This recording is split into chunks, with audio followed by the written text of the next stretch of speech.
Seja muito bem-vindo a mais um estudo aqui no nosso canal Jaboque. Vamos orar que o Senhor Jesus te abençoe grandemente. Se você ainda não é inscrito, se inscreva, ative o sininho para receber as notificações, faça seus comentários, dá o seu like e compartilhe. Nesse estudo, há pedidos. Nós vamos falar sobre o jejum, mas logo após a vinheta.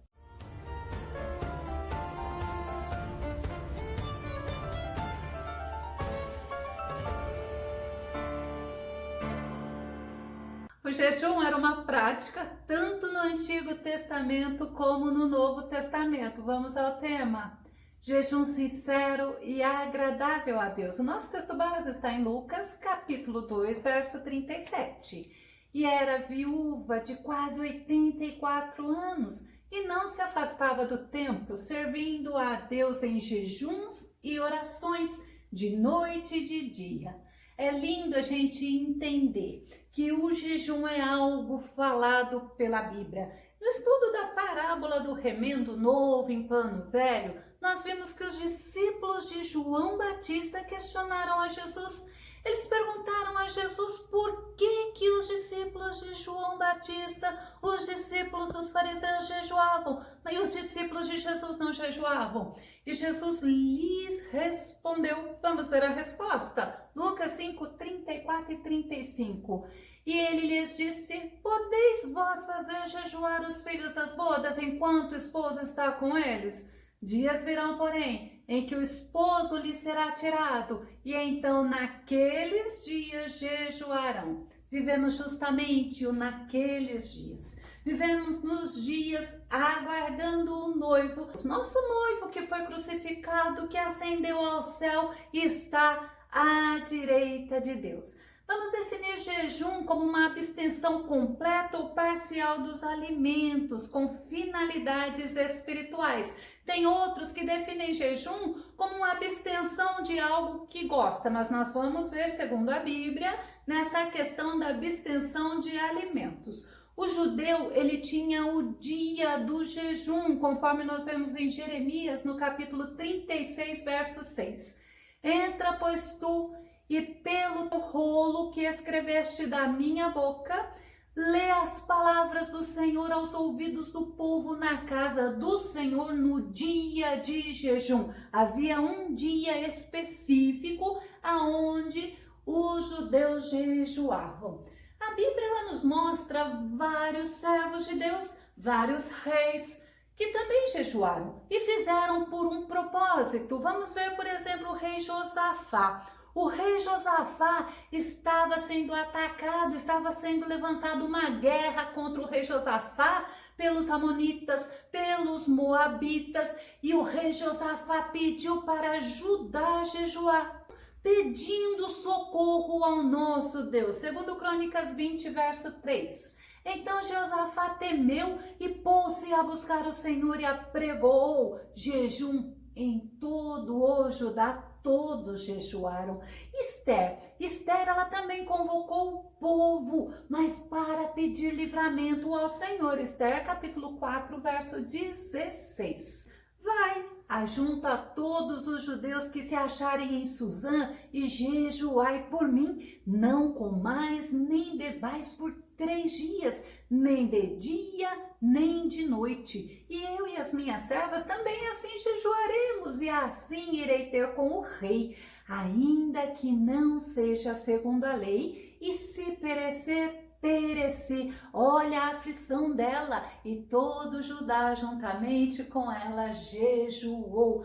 Você se lembra de Davi? Davi, ele jejuou porque a criança, o filhinho dele, estava à morte, segundo Samuel 12, 16.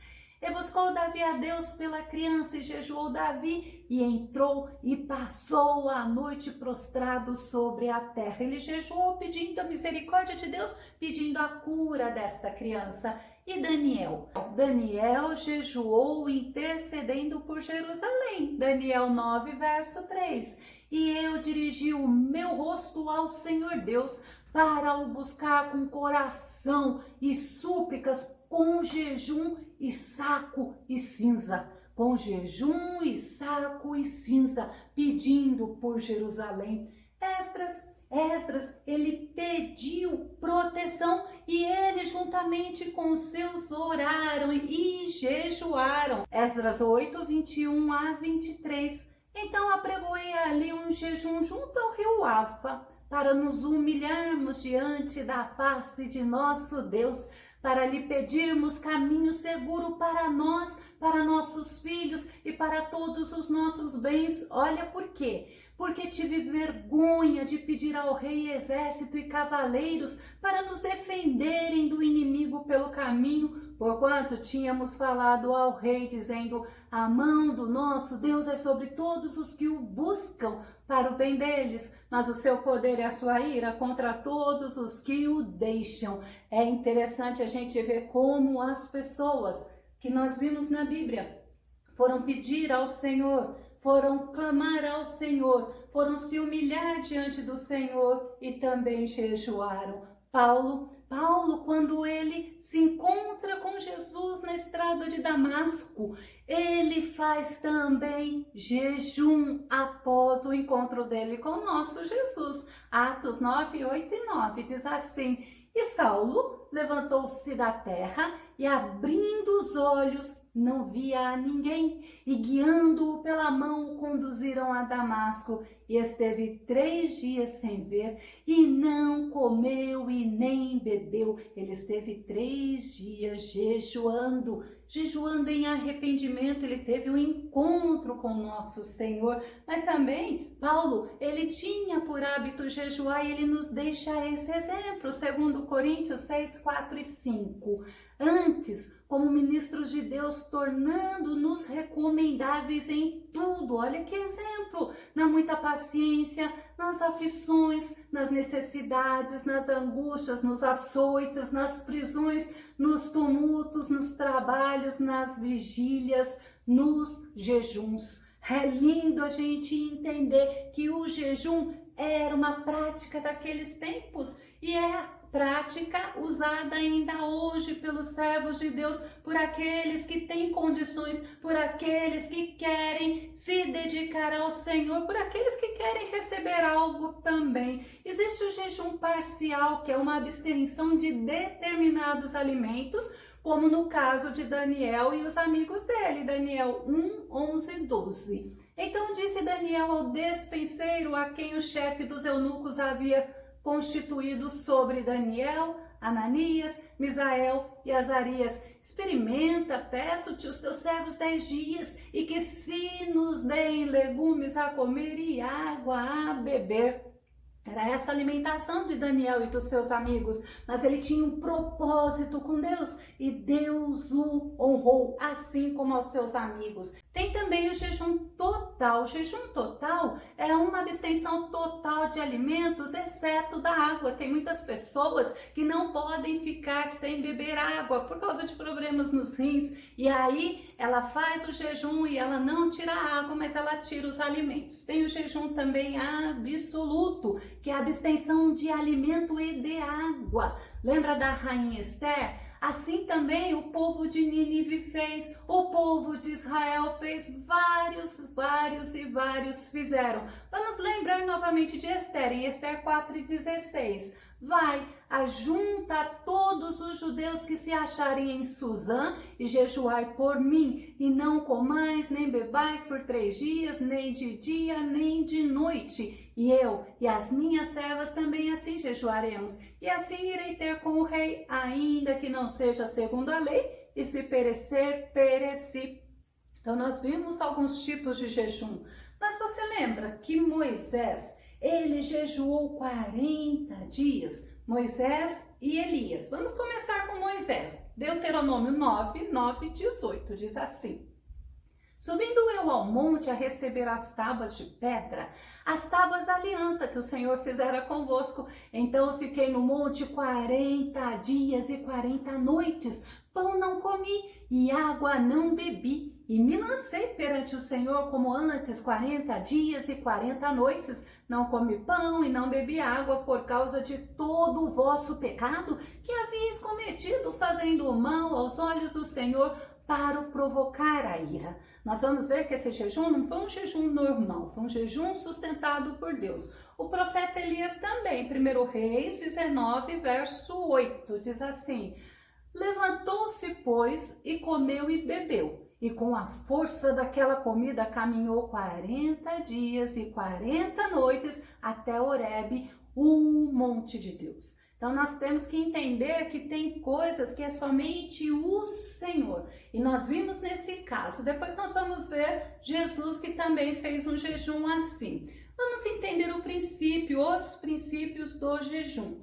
Primeiro, não é fruto de tristeza, não é motivo para se entristecer ou para mostrar aquela cara entristecida. Mateus 6,16 diz assim: e quando jejuardes, não vos mostreis contristados como os hipócritas, porque desfiguram os seus rostos, para que aos homens pareça que jejuam. Em verdade vos digo que já receberam o seu galardão. Eles já foram vistos pelos homens, já foram elogiados pelos homens. Foi o que eles receberam, coisa que nós não queremos, né? Que é muito melhor a recompensa vir de Deus. Segundo, não é para ser visto pelos homens, é para ser aceito pelo nosso Deus. Vamos ver ainda Jesus ensinando sobre isso. Mateus 6, 17 e 18 diz: tu, porém, quando jejuares, unge a tua cabeça, lava o teu rosto, para não pareceres aos homens que jejuas,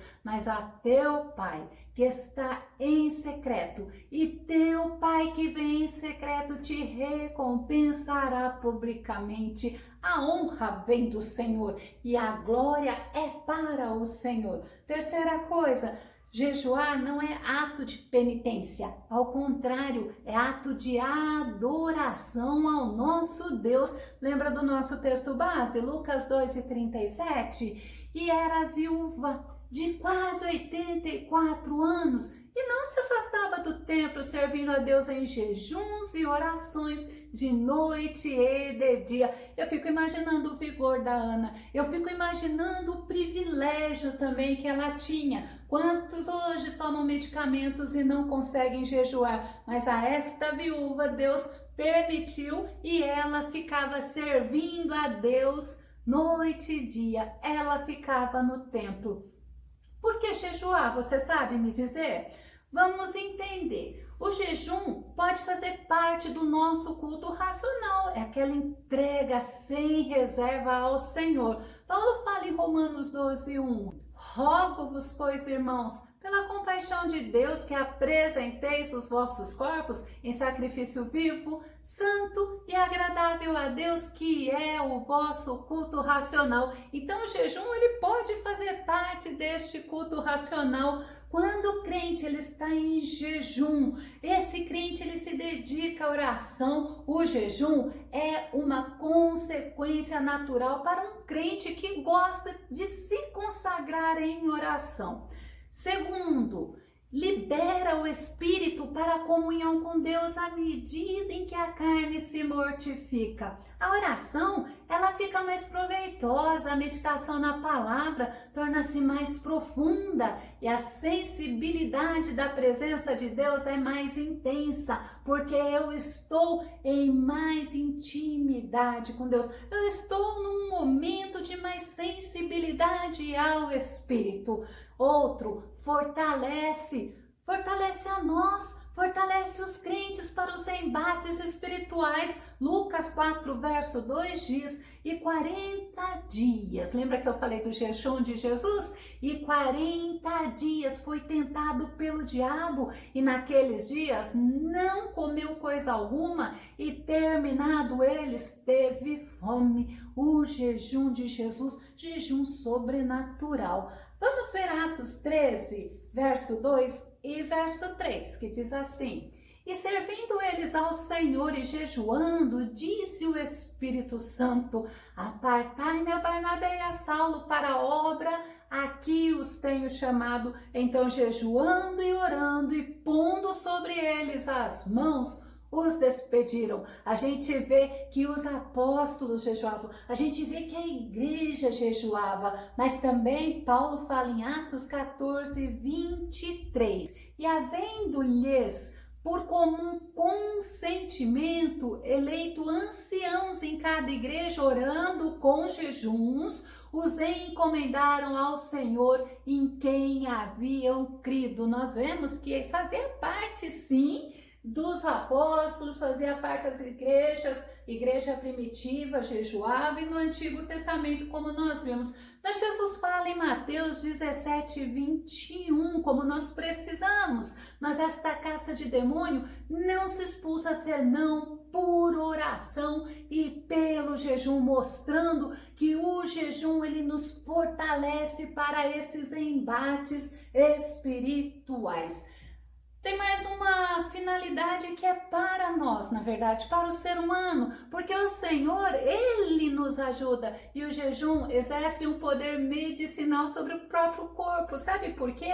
Porque elimina o excesso de reservas energéticas acumuladas nas gorduras localizadas. É lindo a gente saber que Deus é maravilhoso, que Deus é tremendo. A finalidade do jejum é humilhar-se diante de Deus. A finalidade do jejum é o homem se humilhar diante de Deus, é reconhecer a soberania de Deus, é admitir que nada é ante a grandeza de Deus. Deus é tremendo. Esdras 8:21-23, ele fala novamente: então apregoei ali um jejum junto ao rio Ava, vamos pedir ao Senhor em humilhação, vamos clamar ao Senhor pedindo socorro, pedindo ajuda, e justamente a gente vê, é um momento de nos humilharmos diante de Deus.